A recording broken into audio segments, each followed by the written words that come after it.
What is going on, CaneSport? Izubee Charles here for another installment of Inside the Lines. Today, I'm joined by 2025 Miami commit Brock Schott. So, without further ado, let's bring him on the show. How we doing? What's going on, Brock? I'm doing good. How about you? Doing great, doing great. Appreciate you joining for me this today. So let's just jump right into it, man. You've been committed to Miami since the spring. Just how's it been? How has it been being pledged to the Hurricanes? For these past few months. I felt really good about it. I love what they're doing so far this year, especially with the tight end. So it's been it's been a good decision so far. Throughout the recruiting process, what would you say has kind of been your favorite memory? With those guys. I know you visited a handful of times. I would say my favorite memory is probably when I just first committed. I gave Coach Cristobal the phone call. He was super excited and put me on a FaceTime with the whole staff, and they're all kind of just going crazy and celebrating. That was probably my favorite memory of so far the recruiting process with them. For you, you could have went to a lot of different schools, had a ton of offers, but just why Miami for you? Why do you think that was kind of the perfect place for you? Miami, it just kind of stuck out to us when we went down there. It was always a top school for me ever since I went down the first time. So things just clicked really well between me and the coaches. Coach Cristobal was one of the head coaches who was just really consistent with me in recruiting. So that showed a lot to me, that they're really interested and they really wanted me there. And just so their history at tight ends is great. And I knew that this year would be like a bounce back year. Ask you about your relationship with Coach Cody Waddell. Like you said, has those tight ends looking real good this year. How's that bound with him? It's really strong. And we talk about it every week. Every time I go down there, things just click really well, especially when I'm able to sit in the meetings and stuff. The terminology he uses, I'm able to start getting it down. So hopefully when I get down there, we can get rolling really fast. And then I had Luke Nickel on, not too long ago, and he said you guys are creating a really tight bond. Might room together when you get out to Miami. Just talk about that connection you've built with Luke Nickel, who's going to be throwing you touchdowns, in a few years. I think we've done a really good job of building a connection so far. Especially at the cookout at the end of July. We got to meet up for the first time in person with each other. We got to work out in the field a little bit, so catch some passes from him, kind of see how he is as a quarterback. He really impressed me. So, yeah, we built a really good relationship so far, and hopefully we can keep building it when we get down to Miami. And I want to talk about your senior year, over 500 all-purpose yards, 7 touchdowns, but you do some work on the defensive side of the ball too, 52 tackles, 17 tackles lost, and 10 sacks. Just kind of talk about your style of play on both sides of the ball, man.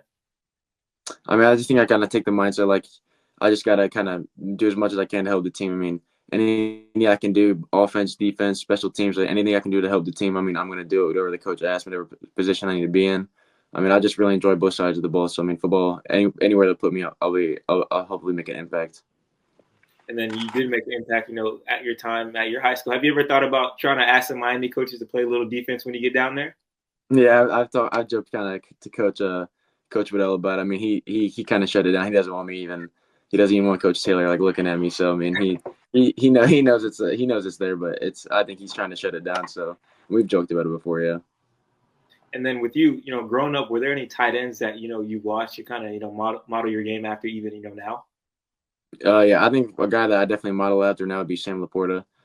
He's got a pretty similar build to me, similar frame. So just watching him kind of see how he does stuff. I think he's a really good guy to role model my game after. And then growing up playing football, were you always a tight end, or were you playing different positions like you did in high school?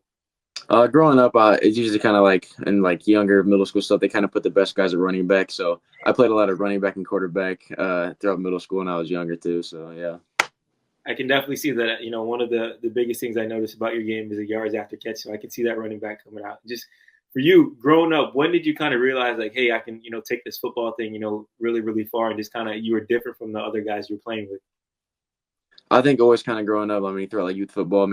You've always kind of like known it, but not till really like sophomore year, high school, like after freshman year, like starting as a freshman was definitely like a big thing. And then kind of after the year I had sophomore year, I think that was kind of when I realized I'd be able to take it to the next level.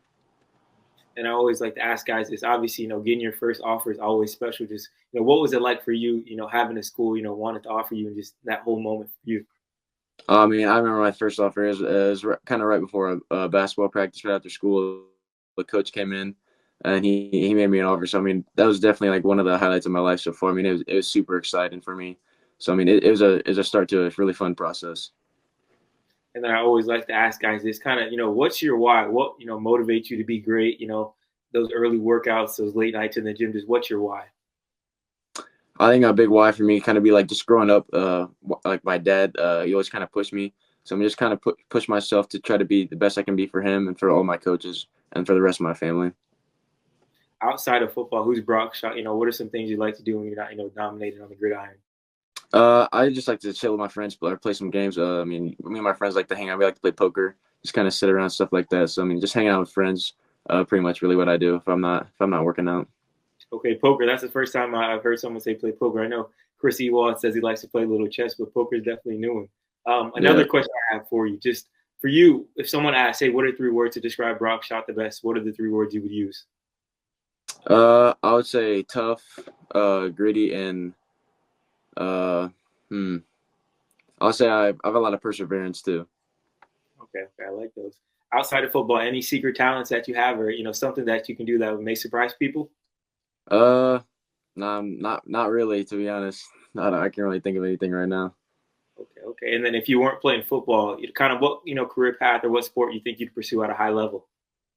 I'd probably just stuck with basketball when I was younger. I've always been an okay basketball player. I probably would, if football wasn't going to work out, I probably would have taken time to try to develop more for basketball. Maybe going somewhere smaller for basketball.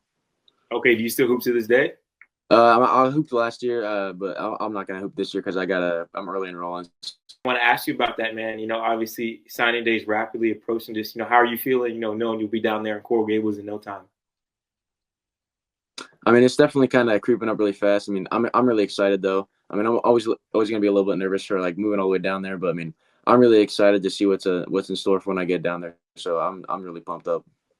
Sure. And to end the show, I'd like to do something called quick hit. So I'm going to ask you 5 quick questions, get a rapid response. So first one, favorite movie of all time? Jaws. Charles, okay. Go to fast food restaurant, and what's that order? I'll just go to Chipotle, get a burrito. Okay, keeping it simple. Game winning touchdown on the road or at home? I think on the road. And then this one's going to be one you're going to have to choose for. Would you rather have a snow day or a beach day? I'm gonna go snow day. Okay, staying with the up north roots. And then my last question, man. So what's your message to Miami fans? What can they expect out of Brock Schott when you get down to Coral Gables? I think they can expect me to be a guy who's just gonna get it done wherever he's at. I'll be tough. I'm gonna do whatever the coaches ask me to do, and hopefully I can produce for the Canes when I get down there. That's awesome. Well, thank you again, Brock, for joining me. For Brock Schott, I'm Izubee Charles. Thank you all for watching. Have a great rest of your day. Yes, sir. Thank you.